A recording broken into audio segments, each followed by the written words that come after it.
اور اسی دوران مولانا جعفر پاشا حسامی نے بھی B J P M L A کی متنازع ریمارکس پر شدید غم و غصے کا اظہار کیا۔ انہوں نے کہا کہ مسلمان ہر چیز کو برداشت کر سکتا ہے لیکن محسن انسانیت کی شان میں گستاخی کو کبھی برداشت نہیں کر سکتا۔ انہوں نے کہا کہ مسلمانوں کی جانب سے کیا جانے والا احتجاج ہمارے جذبات کا اظہار ہے۔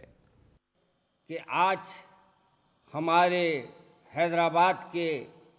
ایک ایم ایل اے نے جو راجہ سنگھ کے نام سے ہے، اس نے ایک ایسا بیان دیا ہے جو ناقابل قبول ہے اور ناقابل برداشت ہے، اور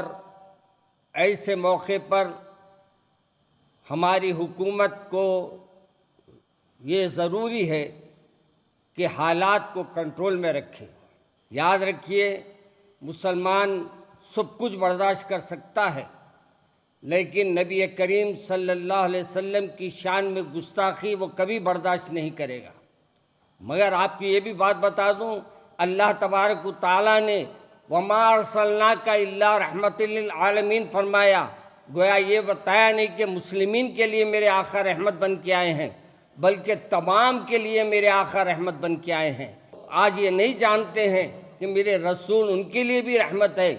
ایسے موقع پہ میں ان کو سمجھانا چاہتا ہوں، بولنا چاہتا ہوں کہ یہ ہمارے آقا ہر ایک کے لیے رحمت بن کے آئے ہیں۔ اور یہ بھی یاد رکھیں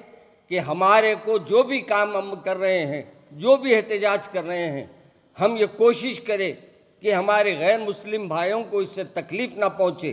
ہاں، جو یہ عمل کیا ہے اس کے بارے میں ہم حکومت سے مطالبہ کرتے ہیں، اور ایسے لوگ جو حیدرآباد کی فضا کو خراب کرنا چاہتے ہیں اور ہندو مسلم میں جو محبت ہے اور گنگا جمنا جو تہذیب ہے اس کو مٹانا چاہتے ہیں، ایسے لوگوں پہ وہ سخت ایکشن لے۔ اور ہم حکومت سے مطالبہ کرتے ہیں کہ آپ سخت ایکشن لیجئے اور ان کے اوپر سخت سے سخت کارروائی